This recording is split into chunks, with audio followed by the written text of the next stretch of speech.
Welcome to ఆర్పై TV news. Alluri జిల్లా పెద్దబయలు మండలం కుంతూరుల పంచాయతీకి చెందిన మారుమూల పీవీటీజీ గ్రామం సంపంగి ధాటు. ఇక్కడ సుమారుగా 30 కుటుంబాలు కలిగి ఉన్నప్పటికీ ఇప్పటి వరకు రహదారి లేక తీవ్ర ఇబ్బందులు పడుతున్నామన్నారు. శుక్రవారం గిరిజన విద్యార్థి సంఘం నాయకులు మనుగూరు బాబూజీ ఆధ్వర్యంలో గ్రామస్తుల నిరసన ద్వారా ప్రభుత్వానికి వెంటనే రోడ్డు సదుపాయం కల్పించాలని డిమాండ్ చేశారు. సుమారు 25 మంది పిల్లలు ఉన్నారు. పాఠశాల భవనం లేదు, అంగన్వాడీ భవనం లేదు. పిల్లలు చదువుకోవాలంటే పక్క గ్రామానికి 3 కిలోమీటర్లు నడుచుకొని వాగు దాటి వెళ్లాలని అన్నారు. నిత్యావసర సరుకులు, రేషన్, ఆసుపత్రికి, సంక్షేమ పథకాలు, పంచాయతీకి పోవాలన్న రహదారి లేక అనేక ఇబ్బందులు పడి పొందలేకపోతున్నారు.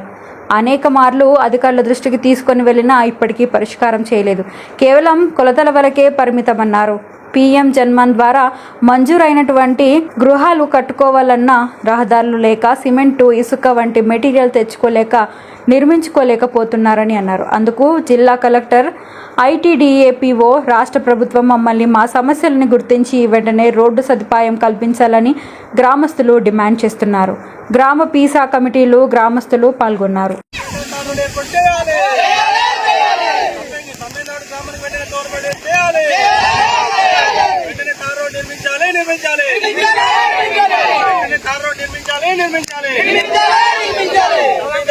గ్రామానికి వెంటనే రోడ్ ఏర్పాటు చేయాలి. గ్రామానికి వెంటనే అంగన్వాడీ బిల్డింగ్ ఏర్పాటు చేయాలి.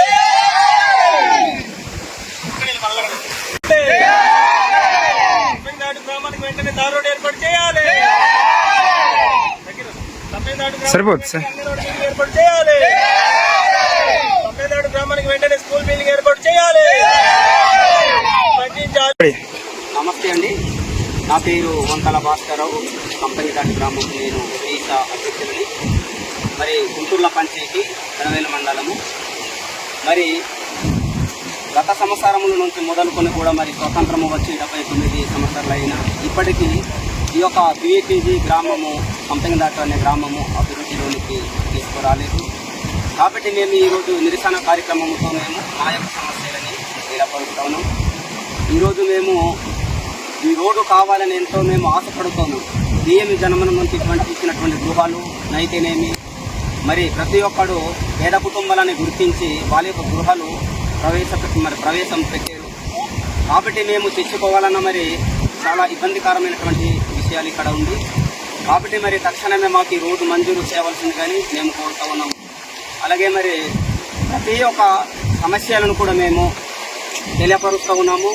మా యొక్క ఈ యొక్క 20 కుటుంబాలు ఇక్కడ జీవన ఉపాధి పొందుతున్నారు.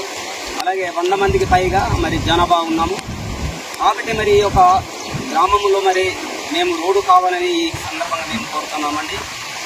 చాలా సంవత్సరముల నుంచి మరి మేము కూడా స్పందన కార్యక్రమంలో కానీ, ITDAలో కానీ, మండల స్థాయిలో కానీ, పంచాయతీ స్థాయిలో కూడా మేము వినతి పత్రాలు అనేది అందించడం జరిగింది. కాబట్టి ఇప్పటిదాకా మాకు కూడా ఏ స్పందన అయితే మనకి రాలేదు. కాబట్టి మరి గత నెలలో మరి ఒక 2-3 సార్లు కొలవడం జరిగింది. సుమారు అలాగే మరి 560 మీటర్లు, 50 మీటర్లు దాదాపుగా ఉంది రోడ్డు. కాబట్టి మరి మేము రోడ్డు ఎలాగైనా చేయగలరని మేమైతే కోరుతున్నాం. గవర్నమెంట్ మరి రోడ్డు మాకు శాంక్షన్ చేసి కంపల్సరీగా మేము ఇస్తారని మేము ఆశపడుతున్నాం. ఎందుకంటే మేము కట్టుకోవాల్సినటువంటి గృహాలు కూడా మేము తెచ్చుకోవాలన్న ఇబ్బందులుగా ఉంది. మరి ఈరోజు బిల్లులు అయిపోయిన సందర్భంగా మరి మెటీరియల్ తేవడానికి మరి సరైనటువంటి రోడ్డు సదుపాయం లేకపోవడంతో మేము చాలా ఇబ్బందిగా ఉన్నాము. డబ్బులు మరి ఉంచుకోవాలంటే ఉంచుకోలేని పరిస్థితి. మరి వాటిని ఖర్చు పెట్టేసిన తర్వాత మీరు కట్టుకోలేదని చెప్తే మాత్రము మరి మేము కూడా దానికి స్పందించలేమండి. కాబట్టి మరి తక్షణమే మరి ఒక తార్ రోడ్డుని నిర్మించి మా యొక్క గ్రామానికి అభివృద్ధి కార్యక్రమాలు చేయాలని మేము తెలియపరుస్తూ ఉన్నాం. మరి చంద్రబాబు నాయుడు గారు మరి ముఖ్యమంత్రి వెంటనే ఈ యొక్క సమస్యలను పరిశీలించి CEO గారి ద్వారా కానీ, కలెక్టర్ ద్వారా కానీ స్పందించి, అలాగే మరి విద్యాశాఖ మంత్రి లోకేష్ బాబు కానీ, డిప్యూటీ CM పవన్ కళ్యాణ్ గారికి మరి మా యొక్క తెలియపరుస్తూ ఉన్నాము. మా యొక్క సమస్యలని తెలియపరుస్తున్నాం. కాబట్టి ఈ యొక్క సమస్యలని తక్షణమే నిధుల్లోకి తీసుకుని మా యొక్క సమస్యలను పరిష్కారం చేయవలసిందిగా మేము కోరుతాము. తరహాలోనే ఈరోజు గృహాలు ఆగిపోయినటువంటి పరిస్థితి ఉంది. అదేవిధంగా సుమారుగా పిల్లలు కూడా ఒక 20 మంది ఉన్నా కూడా మాకు స్కూల్ బిల్డింగ్ కూడా మాకు లేదు. స్కూల్ బిల్డింగ్ మంజూరు అయినప్పటికీ ఒకవేళ కట్టుకోవాలన్నప్పటికీ మాకు రహదారి లేకుండా ఇబ్బందిగా ఉంది.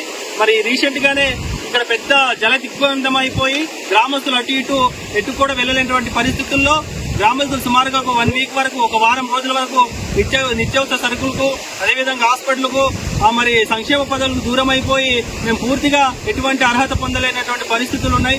కాబట్టి గౌరవ జిల్లా కలెక్టర్ గారు, గౌరవ ఐటీడీపీఓ గారు, అదేవిధంగా మరి సంబంధిత అధికారులు వెంటనే తక్షణమే స్పందించి మా సంప్రందాటు గ్రామానికి మరి సరైనటువంటి ఒక బ్రిడ్జి నిర్మాణం, అదే రోడ్డు సదుపాయం ఏర్పరిచి మరి మా సమస్యలను దృష్టిలో పెట్టుకొని మాకు ఈ రోడ్ అనేది ఏర్పాటు చేసి మాకు సమస్యగా తీరుస్తారని చెప్పేసి ఈ సందర్భంగా తెలియజేస్తున్నాము. మరి అదేవిధంగా మరి ఈరోజు ప్రజల నుంచి అనేక నిత్యావసర సరుకులు అయితేనేమి మరి కట్టించుకునేటువంటి పన్నుల రూపంలో ప్రభుత్వం ఎంతో పన్నులు వసూలు చేస్తుంది. కనీసం సరైనటువంటి రోడ్డు మార్గాలు చేయలేకపోతుంది. ఖచ్చితంగా గౌరవ డిప్యూటీ సీఎం గారు, అలాగే గౌరవ ముఖ్యమంత్రి నారా చంద్రబాబు నాయుడు గారు, గౌరవ మరి లోకేష్ సార్ బాబు గారు కూడా ఈ సమస్యలపైన మరి మీరు ఆలోచించి పీవీటీసీ గ్రామాలకు ఎక్కడైతే రోడ్లు లేదో, ఎక్కడైతే స్కూల్ బిల్డింగ్ లేదో, ఎక్కడైతే మంచినీరు సదుపాయం లేదో వీటన్నింటినీ కూడా మీరు దృష్టిలో పెట్టుకుని వెంటనే సమస్యలను పరిష్కరించే విధంగా మరి జిల్లా కలెక్టర్ గారికి, అదే ఐటీడీఏ సంబంధించిన అధికారులకు మీరు తెలియజేస్తారని చొరవ తీసుకుంటారని తెలియజేస్తున్నాము. అదేవిధంగా సుమారుగా ఇంచుమించు ఇప్పటికీ ఒక 4-5 సార్లు మేము వినతి పత్రాలు ఇస్తుంటాము. మరి ఇప్పటికి కూడా సమస్య మాకు పరిష్కారం కాలేదు. దయచేసి మాకు సరైనటువంటి రోడ్డు సదుపాయం కల్పించి మాకు మా సమస్యను తీరుస్తారని చెప్పేసి ఈ సందర్భంగా తెలియజేస్తున్నాను.